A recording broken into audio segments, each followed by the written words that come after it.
Assalamualaikum warahmatullahi wabarakatuh. Perkenalkan saya Sutiono, calon guru penggerak angkatan 7 dari SMK Negeri 11 Kabupaten Bekasi, Provinsi Jawa Barat. Pada kesempatan hari ini akan menyampaikan tentang koneksi antar materi atau kesimpulan dan refleksi modul 1.1. Pertama, kami ucapkan terima kasih kepada tim fasilitator dan pengajar praktik yang sudah memberikan kesempatan kepada saya untuk bisa mengembangkan diri, kepada Bapak Dedi Hermawan, SPD MPD selaku fasilitator, Ibu Halimatul Sahdia, SPD MPD selaku pengajar praktik. Pada kesempatan yang berbahagia ini, saya akan coba menjawab 3 pertanyaan besar tentang yang pertama, apa yang Anda percaya tentang murid dan pembelajaran kelas sebelum Anda mempelajari modul 1.1. Yang kedua, apa yang berubah dari pemikiran atau perilaku Anda setelah mempelajari modul. Dan ketiga, apa yang dapat segera Anda terapkan lebih baik agar kelas Anda mencerminkan pemikiran belajar ulang. Sebelum menjawab 3 pertanyaan besar ini, maka kita kembali kepada 3 konsep utama tentang pendidikan menurut Jajat Tiwanto. Ini adalah merupakan salah satu konsep yang meletak sendi-sendi dasar kehidupan dan juga pembelajaran ke depan. Kita mengenal ada 3 istilah. Ingarso sungtulodo, artinya di depan dapat memberikan teladan atau contoh. Ingmatio maunkarso, artinya di tengah-tengah dapat memberikan bimbingan. Tutwuyandaya ini artinya di belakang siswa memberikan dorongan atau arah.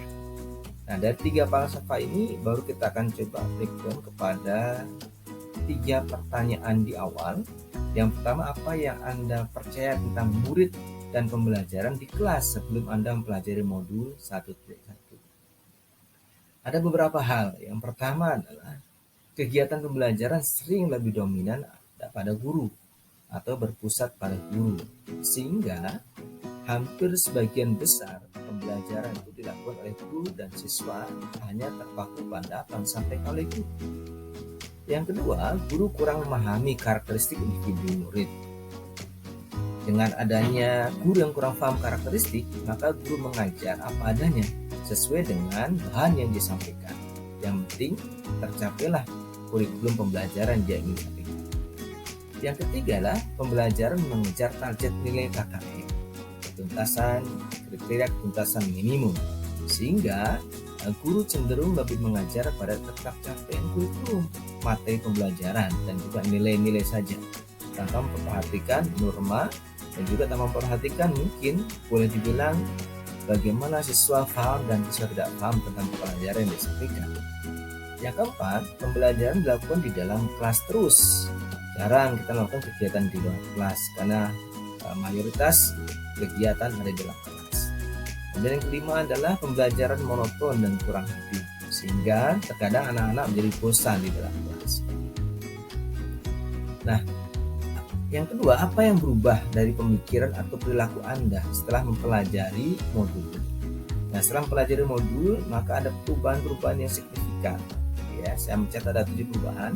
Yang pertama, pembelajaran berbasis pada anak, jadi student centered. Tidak lagi pembelajaran berbasis pada guru, tetapi berbasis kepada anak, sehingga anak-anak diberikan kesempatan seluas-luasnya untuk belajar bersama dengan guru. Peran guru adalah sebagai fasilitator untuk anak. Yang kedua, guru lebih mudah memahami karakter murid. Pada saat menerapkan pola pembelajaran dan pendekatan kepada anak, maka kita sebagai seorang guru mampu memahami karakter murid dengan lebih baik dan lebih mudah. Yang ketiga, penilaian meliputi aspek kognitif, afektif, dan psikomotor. Jadi tidak hanya satu aspek yaitu kognitif saja atau pengetahuan saja, tetapi ada 3 penilaian. Rahna pengetahuan, rahna sikap, dan juga ada rahna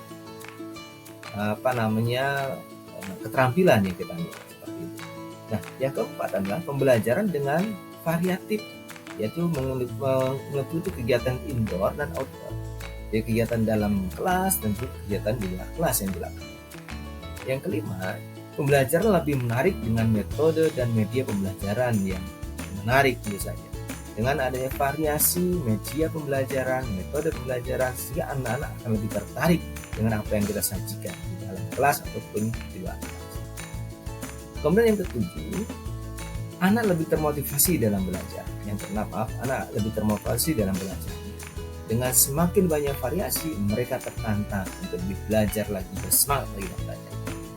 Yang terakhir adalah guru bukan satu-satunya sumber belajar, sehingga pada saat anak mengalami kesulitan, anak bisa bertanya selain kepada guru, maka bisa memanfaatkan media sosial, baik itu internet ataupun dengan sesama teman, ya, dengan teman sebaya mereka belajar. Kemudian kita melihat bahwasanya ada beberapa hal, ya, yang dapat segera saya lakukan, saya terapkan lebih baik agar kelas saya dapat mencerminkan pemikiran Ki Hajar Dewantara. Ini ada 4 hal yang saya akan terapkan. Yang pertama adalah merancang dan melaksanakan pembelajaran yang interaktif. Saya coba merancang model pembelajaran yang interaktif sehingga melibatkan anak. Anak tidak hanya sekedar sebagai pendengar, tapi sebagai pelaku dan kegiatan pembelajaran itu. Sehingga kegiatan-kegiatan kelompok akan lebih baik, kegiatan diskusi, kegiatan presentasi akan lebih sering dilakukan, dan ini menantang anak-anak untuk bisa belajar lebih giat. Yang kedua, menerapkan sistem pembelajaran guru sebagai among. Jadi kita tidak hanya sekedar memberikan transfer knowledge kepada anak-anak, tapi ada value, ada nilai-nilai yang kita berikan kepada anak-anak. Kita bimbing, kita temani anak-anak untuk belajar. Kita arahkan anak-anak untuk belajar dengan semaksimal mungkin, sehingga mereka bisa menemukan kodrat mereka, baik kodrat alam maupun kodrat zaman berbagai. Yang ketiga adalah menerapkan pembelajaran dengan perhatikan kodrat alam dan kodrat zamannya. Jadi anak-anak itu kita akan rancang, kita akan desain, kita akan berikan motivasi mereka belajar sesuai dengan apa yang ingin mereka pelajari lebih jauh lagi. Peran guru sebagai fasilitator, kita bimbing mereka, kita arahkan mereka agar mereka menemukan jati diri mereka dalam pembelajaran. Yang keempat adalah mengembangkan metode dan media pembelajaran yang menarik dan inovatif. Dengan adanya pengembangan metode dan media pembelajaran ini, maka diharapkan anak-anak akan lebih maksimal dalam belajarnya dan lebih mudah menerima pembelajaran yang kita berikan. Nah, sebagai kesimpulan akhir, pendidikan bertujuan untuk menuntun anak sesuai dengan kodrat. Perlunya penanaman budi pekerti yang baik dalam pendidikan dan pembelajaran berpusat kepada anak. 3 konsep ini tak kalah kita laksanakan, maka akan menjadi pembelajaran terbaik dan pembelajaran yang paling. Terima kasih, mungkin ini saja yang bisa saya sampaikan pada refleksi pada kesempatan hari ini. Kurang lebih mohon maaf. Assalamualaikum warahmatullahi wabarakatuh.